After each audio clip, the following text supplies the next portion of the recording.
blok fənlərinə hazırlaşarkən bəzi taktikalar var ki, həqiqətən də mənə ayrıca hazırlaşarkən çox kömək olur. Və mən bunları bir araya topladım. Və niyə də bunları sizinlə paylaşmamaq qərarına gəldim.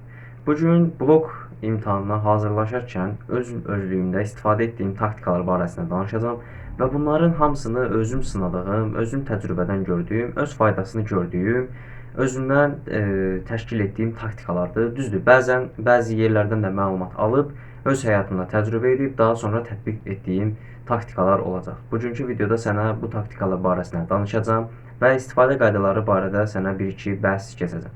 Kanalıma xoş gəldin. İlk taktika bu olardı, exam make. Mən uydurdum, bəli. Bunun adını mən qoydum.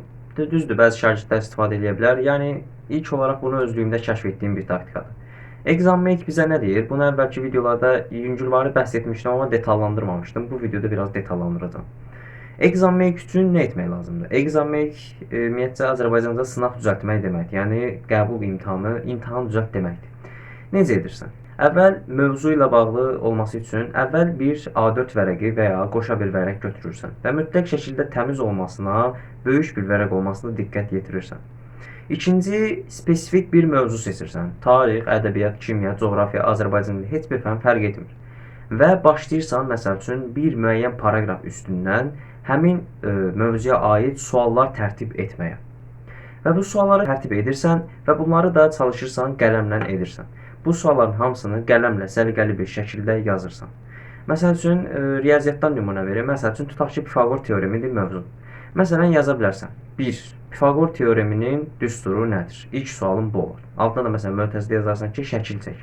Sanki özünə açıq tipli yazılı yoxlama tapşırığı düzəldirmirsən kimi düşün.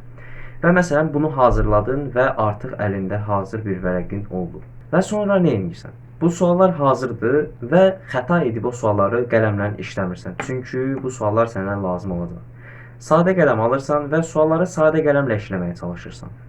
Yəni, məsəl üçün, əvvəl sadə qələmlə işlədin, sonra bir digər sadə qələmlə işlədin, sonra o birisi sualı sadə qələmlə işlədin və tutaq ki, məsəl üçün, 10 dənə sual vardı, üçündə sadə qələmlə işləyən zaman səhvin çıxdı.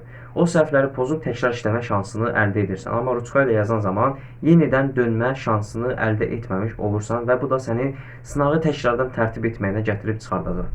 Exam make-in yaxşı xüsusiyyətlərindən biri odur ki, məsəl üçün, deyək ki, 3-4 ay bundan qabaq bir sınav düzəltmişdim. Məsələn, mən o mövzuya təkrara qaydanda mövzunun arasına o sınağı qoymuşdum. Düzdür, sadə qələmlə yazmışdım, qoymuşdum, götürdüm o sualları, pozdum və 3-4 ay əvvəl özümə göndərdiyim mesajı, yəni sınağı təkrar işləmək şansını əldə etdim. Və beləliklə, ikinci dəfə sınav düzəltmək zəhmətinə girmədən özüm üçün xüsusi bir təkrar metodikası kəşf etdim və bu təkrar metodikası üzərindən çalışdım. Və exam make haqqında bilinən bir yanlış var. Yəni, bunu əvvəlki videolarda paylaşan zaman bəzi insanlarda ziddiyyət təşkil etdi. Bəzi insanlar bir sual yarandı.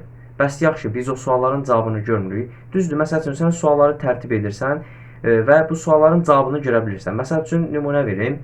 AXC dövləti, tutaq ki, oxudun kitabdan 1918-ci ildə quruldu. Düzdür, tarix bilmirəm, ancaq yadımda qalan odur. Məsələn, AXC dövləti quruldu 1918-ci ildə. Sən oraya yazdın ki, AXC dövləti neçənci ildə quruldu? Belə bir sual qoydun. Məsələn, bilirsən 1918-ci ildə. Məsələn, insan mənə gəlib deyir ki, məsələn, bir şagird gəlib deyir ki, bəs mən o cavabı gördüm. Belə edirsən. Exam make-in qaydası budur. Sınağı hazırladıqdan sonra onu yarım saat və ya 1 saat sonra işləyirsən. Məsələn, yazdın, sualları düzəltdin, 20 sual, 30 sual nə qədər düzəltdin, onu gedirsən və yarım saat, 15-20 dəqiqədən sonra işləməyə cəhd göstərirsən. Və bu suallar hazır olduqdan sonra bu suallar üzərində 15-20 dəqiqə sonra təkrar qayıdıb işləyə bilərsən. Və səhvlərini pozub təkrar işləmə şansı haqqında da danışdım. Daha sonra isə özünə bir bal sistemi tərtib edirsən. Məsəl üçün, tutaq ki, 30 sual var. Hər sualda 3 maddədən ibarətdir. Sən hər suala 1,1 bal qoyaraq özünə 100 ballıq bir sistem çıxardırsan və mövzunun 100 bal üzərindən neçə ballıq öyrəndiyini təyin edə bilirsən. Bir digər blok imtahanına hazırlaşarkən mənə kömək olan bir şeylərdən biri də blok imtahanları zamanı toplu arxasındakı qəbul imtahanı nümunələrini işləməyimdir. Son zamanlarda bunlara başladım. Yəni, heç bir pul ödəmədən, heç bir zəhmət çəkmədən onların arxasındakı qəbulları işləməyə başladım. Bunun həm yaxşı bir xüsusiyyəti var ki, mövcud səviyyəni görə bilirsən, səhvlərinin hansı mövzulardan olduğunu bilirsən və qəbul imtahanında nə tip suallarla rastlaşacağını bir sınaq işləmədən, bir PDF-ə baxmadan sadəcə əlindəki toplunun bir neçə səhifə arxasını açaraq da işləyə bilirsən. və bunun yaxşı xüsusiyyəti də ondan ibarətdir ki, cavablarını da topluluğun arxasında verirlər. Yəni işlədikdən sonra paraleldə o sualları yenidən yoxlaya bilirsən. Bir digəri isə mənə köməkçi olan vasitələrdən biri isə indi bilmirəm səndə var yoxsa yox, topluluğun arxasındakı situasiyalar. Mən 4-cü qrup olduğum üçün mənim situasiyaya ehtiyacım var və situasiya haqqında da biraz kifayət qədər danışmışıq. İndi bilmirəm digər qruplarda situasiya varmı, yoxmu orasını bilmirəm. Ancaq mən situasiya mənə ehtiyac olduğunu bilirəm və mənim kimi paraleldə tək mən 4-cü qrup olmadığım kimi bəzilərinin də situasiyaya ehtiyacı olduğunu düşünürəm. Və situasiyanı açıram, kitabın arxasından müəyyən qədər situasiyaları işləyirəm.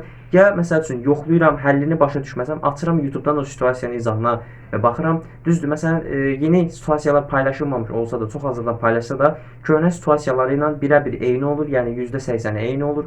Baxıb oradan təkrardan işləmək şansını əldə edirəm və situasiyalarda təxminən yadımda qalan qədər deyəsən 27 bal verir və 27 bal sənə pulsuzdan gəlir sanki, elə düşün. Çünki situasiyada bir sual yaza bilməsən, o bir sualı çox çətin ki yazasan. Boş bir gün seç və onun üçün özünə sərbəst çalışma planı qur. İndi tətil ərəfəsi bitdi və artıq boş günün əminəm ki, həftədə istəyirsə bir dəfə də olsa boş günün olacaqdır. Olmasa eybi yoxdur. Olsa da əgər varsa bir boş günün, həmin gün üçün bir təkrar plan çıxarda bilər, həmin gün oxuyacağın dərsləri əvvəlcədən seçə bilər. Hazırlıqlardan əlavə, məsələn, müəllimi 1-2 mövzu qabağa keçə bilər və ya 1-2 mövzu öncədən özündə təkrar proqramı təşkil edib onun üstündə çalışa bilərsən.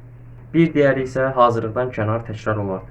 Yəni hazırlıq fənlərindən əlavə olaraq başqa şeyləri də təkrar edə bilərsən. Məsəl üçün biologiyadan məsələn müəllim sənə bu mövzuyu verirsə, sən digər mövzuyu da təkrarlaya bilərsən və ya qabaq mövzuyu da təkrarlaya bilirsən.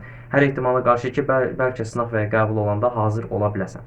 Və ya nə bilim, məsələn, müəllim sənə 50 tapşırıq verdi, sən 60 tapşırıq işlə. Məsələn, 55 tapşırıq verdi, 75 tapşırıq işlə.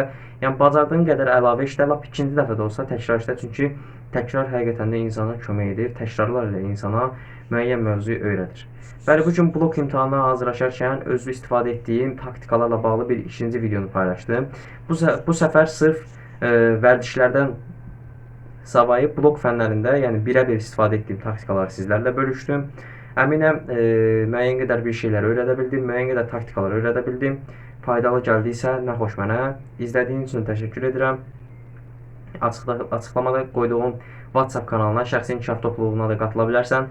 200 nəfərdən ibarət topluluğumuz səni gözləyir. Orada sorğu anketləri, günlük sorğu, sual-cavab və müəyyən qədər anketlər keçiririk və o anketlərdə iştirak edə bilərsən. Bəyəndiyim cavabları da işarələyirəm və digərləri də sənin fikirlərini görə bilir, sənin fikirlərini öyrənə bilir və bir-birimizə burada dəstək sağlamış oluruq.